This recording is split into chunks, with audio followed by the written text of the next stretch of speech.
मुंबई, महाराष्ट्र आणि एकूणच राज्याचं राजकारण सध्या प्रचंड उफाळून आले। आधीच मराठा आरक्षणाच्या प्रश्नामुळे सरकारला हादरे बसलेत। जरांगे पाटलांच्या नेतृत्वाखाली सुरू झालेलं आंदोलन आज राज्याच्या कानाकोपऱ्यात येऊन पोहोचले। जिल्ह्यात रस्ते रोको, ठिय्या आंदोलन, मोर्चे काढले जात आहेत। लाखो मराठा समाजाचे लोक एकवटलेत।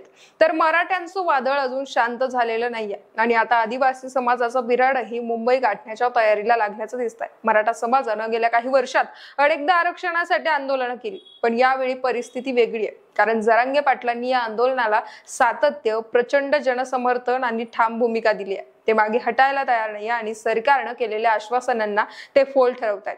त्यामुळे सरकारच्या अंगावर प्रचंड ताण आहे। दुसरीकडे आदिवासी समाजाच्या मागण्या देखील तितक्याच गंभीर आहे। पेसा कायद्याची प्रभावी अंमलबजावणी, वनहक्क कायद्याअंतर्गत हक्क, शिक्षणाच्या सुविधा, स्थानिकांना नोकरी, आरोग्य सेवा, पाणी पुरवठा अशा मूलभूत गोष्टींची मागणी आदिवासी समाज अनेक वर्षांपासून करत आलाय। पण या मागण्यांकडे फारसं लक्ष दिलं गेलं नाहीये। त्यामुळे आता त्यांचा असंतोष उफाळून आलाय।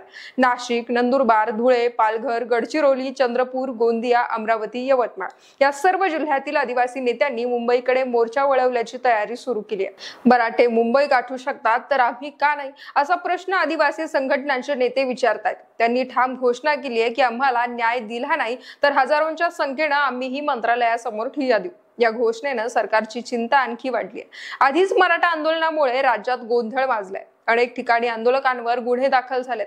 काहींनी आत्महत्येचा प्रयत्न केलाय। शेकडो आंदोलकांनी उपोषण सुरू केलंय। पोलीस यंत्रणा आणली गेली आहे। अशा परिस्थितीत आदिवासी समाज रस्त्यावर उतरलाच तर राज्य यंत्रणेला सांभाळणं कठीण होईल। कारण आदिवासींची ताकद केवळ संख्येपुरती नाहीये, तर त्यांच्या मागण्या संविधानाने दिलेल्या हक्कांशी निगडीत आहे।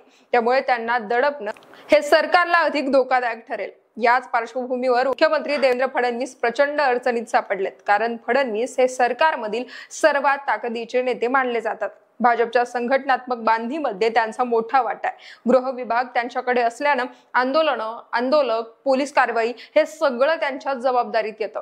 मराठा समाज त्यांच्यावर आधीच रागवलेला आहे। फडणवीस आरक्षणाचा प्रश्न सोडवत नाही, उलट वेळ मारून नेत आहे, असा आरोप जरांगे पाटलांनी थेट केलाय। यातून फडणवीसांची प्रतिमा धुळीला मिळते। आता आदिवासी समाजानेही त्यांच्यावर बोट ठेवलं तर त्यांच्यासाठी ही राजकीय कोंडी अधिक गंभीर ठरणार आहे। राजकीय जाणकार सांगतात की महाराष्ट्रातील ग्रामीण भाग भाजपसाठी जीव ओतून काम करणारा मतदारसंघ नव्हता, पण मागच्या काही वर्षात भाजपनं मोठ्या प्रमाणात तळागाळात काम केलं। आदिवासी समाजामध्येही भाजपनं आपली पकड मजबूत करण्याचा प्रयत्न केला। घरकुल योजना, वनहक्क योजनेतून दिलेली जमीन, आरोग्य केंद्र, शिक्षण संस्थांमध्ये प्रवेश अशा अनेक गोष्टींमधून भाजपनं मतं खेचली। पण आता जर तो समाज नाराज झाला तर हा पाया ढासळू शकतो। निवडणुकीत थेट नुकसान होईल। मराठा आंदोलनामुळे भाजपला आधीच मोठा फटका बसणार आहे। कारण मराठा समाज हा ग्रामीण भागातील निर्णायक मतदार आहे। त्यातील आदिवासींच्या रोषाची भर पडली तर परिस्थिती अतिशय गंभीर बनेल। म्हणजेच दोन मोठे समाज, मराठा आणि आदिवासी, जर भाजपपासून दूर गेले तर येणाऱ्या निवडणुकीत भाजपला मोठं नुकसान होणार हे नक्की आहे। आणि याच कारणामुळे फडणवीसांची ही कोंडी फार मोठी ठरतीये। आता प्रश्न हा आहे की सरकार या दोन्ही आघाड्या कशा हाताळणार। मराठ्यांना आरक्षण देणं हे कायदेशीर, न्यायालय आणि संवैधानिक दृष्ट्या अवघड आहे। अनेक वेळा सर्वोच्च न्यायालयाने स्पष्ट केलंय की 50% मर्यादेपलीकडे आरक्षण देता येणार नाही। त्यामुळे मराठ्यांना समाधानकारक तोडगा काढणं हे खूप कठीण आहे। दुसरीकडे आदिवासी समाजाची मागणी ही कायदेशीर हक्काची आहे। त्यांना वन हक्क कायद्यानुसार जमीन द्यावीच लागेल। पेसा कायद्याची अंमलबजावणी करावीच लागेल। या दोन्ही गोष्टी पूर्ण केल्या नाही तर संघर्ष टाळता येणार नाहीये। राजकीय समीकरण ही या सगळ्यांमुळे ढवळून निघतायत। उद्धव ठाकरे, शरद पवार, प्रकाश आंबेडकर या विरोधी पक्षांच्या नेत्यांनी आधीच जरांगे पाटलांना पाठिंबा दिलाय। आदिवासींच्या प्रश्नावरही ते सरकारला धारेवर धरताना दिसतात। त्यामुळे सरकारचा दबाव वाढतोय। जर मराठा आणि आदिवासी चळवळी एकवटल्या तर सरकारला एकाच वेळी दोन मोठ्या जनचळवळींना सामना करावा लागणार आहे। ही परिस्थिती हाताळणं सोपी गोष्ट नाहीये।